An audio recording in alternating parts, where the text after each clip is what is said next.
So, ngayong araw, mag-adventure tayo ngayon. So, jogging tayo papuntang Sacan Falls. Meron ditong nakakaibang nangyari. Panoorin nyo lang. Late na yung run out natin kasi masarap yung tulog natin eh. Pero okay lang, at least may plano tayo ngayon. So, mag-jogging tayo. So, medyo long run to siya at off-road yung rota natin ngayon. So, nabili muna ako ng almusal natin kasi para may energy tayo. So yan, nag-run out lang. So ang total pala ng kilometers na tinakbo ko is 2 km. So ito, next 4 km tayo guys. So pupunta na tayo dun sa ruta natin. Bali yung location to is Lacerna, Nabasaklan. So ito siya papasok. So dyan road pa lang dyan papunta, tapos mamaya off-road na. So ano lang yan, diretso ng hurom-hurom yung ruta. So yan, dito na ako sa basang banda.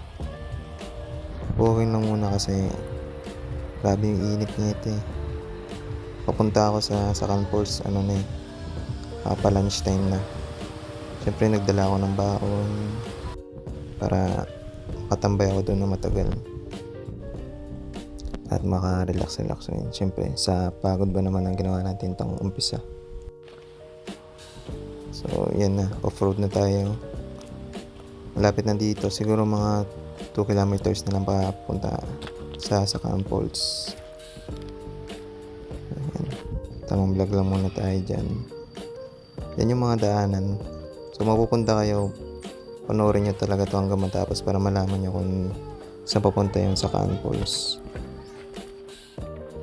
At kung ano kayo, mag-isa lang kayo, pwede rin mga tao dito mag-guide sa inyo papunta sa Sacan Falls para sure talaga. So yan yung hurom-hurom. Nagdala talaga ako dito ng blessed bag para marami tayong pagdadalhin, like foods, tubig, at isang camera para meron tayong memories dito na ma-click at ma-save natin syempre sa gallery natin para may memories tayo dito sa punta natin sa Sacan Falls. So yan yung mga daanan niya. Medyo technical yung papunta dun sa Sacan Falls kasi hindi pa semento yun dyan eh. At bago kayo magpunta dun, make sure na meron kayong mga professional sa mga hiker na kasama. Hindi to yata pwede sa newbie kasi ano to eh, medyo delikado rin papunta doon. Yan, paahon na ako. Tapos merong tropa na papasama kung saan daw yun sa Sacan Falls ay timing, papunta na rin ako doon. Kaya sabi ko, una ka na lang sa plaza para ma-guide kita. So yun, nag-una na sila. Nakamotor kasi sila eh. Ako, habol lang ako.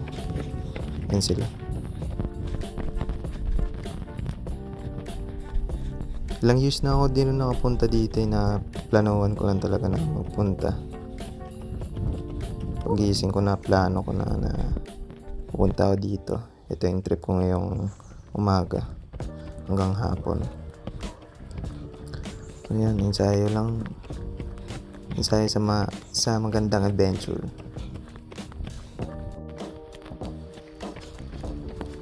Yan yung mga ruta niya. Hanggang pataas, ganyan talaga yung ruta. Wala kang makikita ng semento dito. Bundok na kasi ito eh.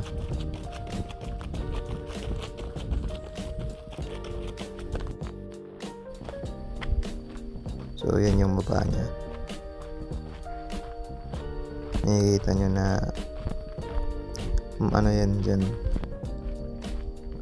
lagusan ng mga falls, pero wala pang tubig dyan kasi hindi naman malakas yung agos rin ng falls. Pero kung malakas yung mga ulan, masama yung panahon, grabe yung agos ng falls rin dyan eh. So ayan na, malapit na tayo. Yan, meron dyan tulay na papuntang Sacan Falls. So diretso lang. Andyan, diretso lang rin. Sa may highway. May dalawang option dyan, nakikita nyo Bawal magpunta. Yung isa papuntang isang falls rin. Kaso di natin alam kung saan banda yung daanan yun. Pero ito lang talaga napupuntahan ko kasi ito yung easy way na hindi ka maliligaw. Kasi yung isa na yun. Isang beses lang ako nakapunta. So ayan yung view papuntang Sacan Falls. So makikita nyo rin yung daanan papunta. Yan. Yan, dire-diretso lang yan. Ano to eh, paakyat na rin to eh. Yung papunta. So yan na yung last part na daanan. Pababa na to ng Sacan Falls. So yung dalawa kong kasama na kinay ko, niligo to sila dito kaya nagsabay na lang. So yan sila. Taga ano sila daw ay makatok. Yan, maba na ako. No one's pa tayo dyan bababa. So yan eh. Yan yung mga kasama natin. Naging guide ko. So bibihis na ako dito at papahinga para makaligo tayo. So yan na. Maganda rin dito mag-chill talaga. Worth it rin yung biyahe nyo. Pagod, papunta. Maganda dito na relax na kaya lang para may privacy. Kunti lang kasi dito minsan yung bisita eh. Kaya makaka-relax ka rin talaga dito. So yan. Safe rin dito basta maganda lang yung panahon. Ewan ko lang kung masama yung panahon. Mukhang hindi talaga dito safe. So yan. Sobrang cold spring niya ito. At sobrang linaw rin ng tubig. Yan, tamang ligo na tayo. So kung mag-running kayo, pahinga muna kayo mga 15 to 20 minutes. Ipa-cool down nyo muna yung heart rate nyo. Para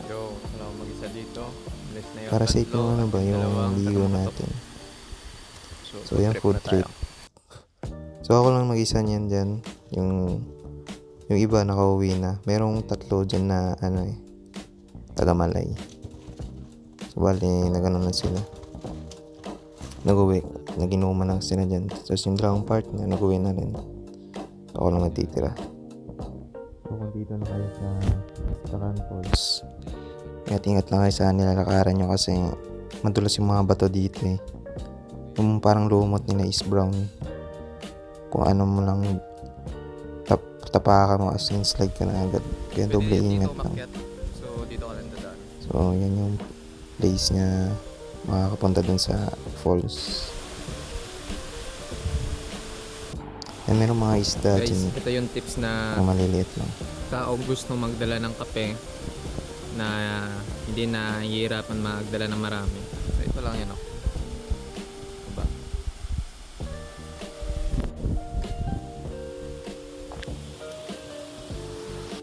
Ano na ang dalang kamera?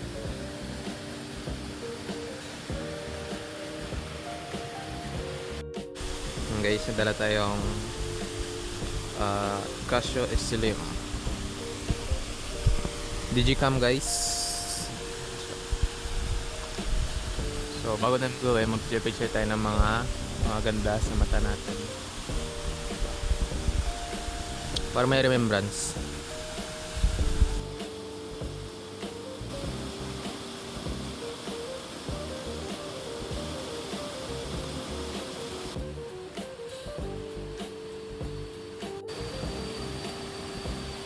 So time check guys is 12 PM na. So bali 1:30 tayo alis dito. Tambay-tambay lang muna tayo sa ganitong view.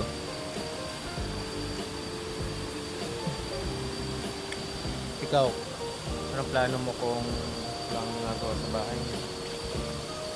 Baka kasi biglaan ng plano ko. Kaya nakbo ko lang to sa Sacan Falls. So kung magpunta kayo dito, ingat lang kayo kasi medyo technical yung daanan, tapos madulas yung batuhan dyan. bago kayo makapunta dito. Normal lang mahirapan guys para makapunta sa magandang view. Yan. Ito siya ang malapitan. Yan, angas. Diba? Ito yung pinakamagandang falls na pinuntahan ko. Kasi sa baba, ano lang eh.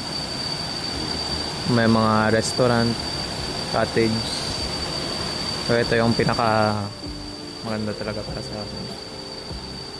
Yung iba kasi swimming pool yung sa baba.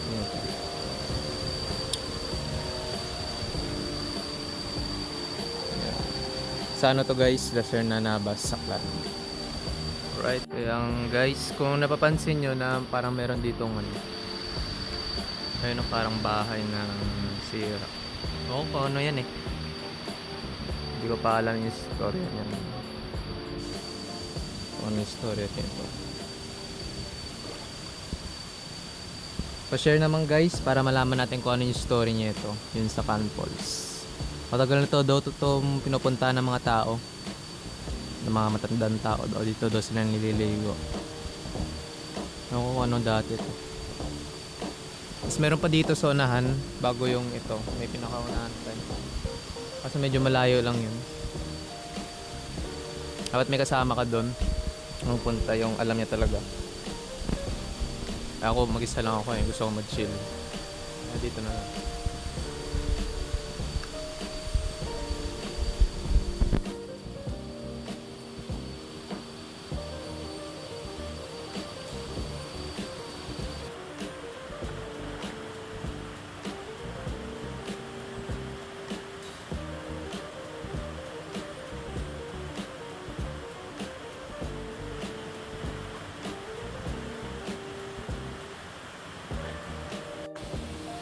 Guys, yun to ba mag-balance yung mga kalmang tao?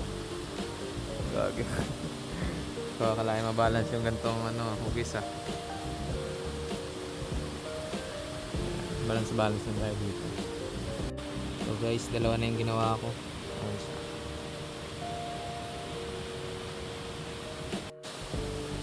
So, amat na ako guys. Kasi mga 1 PM na. So, mag-aaral pa tayo pa uwi. Para tayo mag-shoot ng mga ano natin, mga maganda sa mata. So, upload ko sa Facebook at so, follow nyo lang ako na Jace Pablo. So, magpunta kayo dito, natingat lang dito. Diyan, kasi merong mga lumot siya. Di nyo mapansin yung lumot kasi iba yung kulay yung lumot niya. Para siyang brown. Pag apakan mo kasi siya sobrang dulas. So yan. Dito ako nagdaan kanina eh. So ito yung pinakahuli ko. Medyo madulas dito. Dito pwede pa mag balance. Alright, dito tayo daan sa falls. Yeah.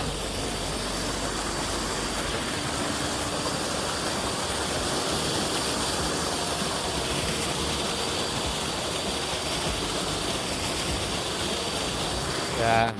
Nasabi ko.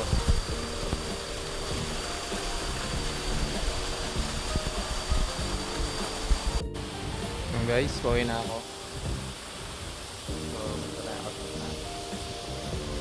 So, parang meron akong nakita dito eh. Yan.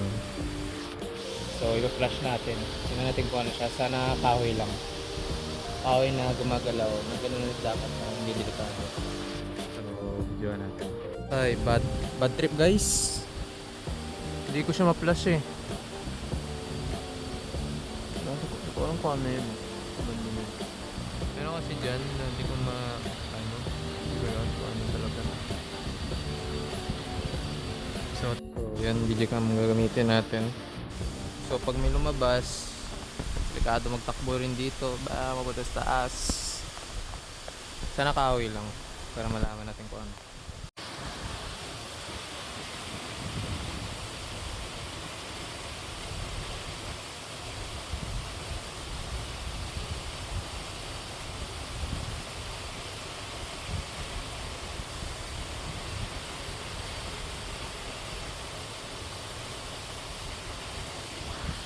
Wala guys, safe. Buti na lang.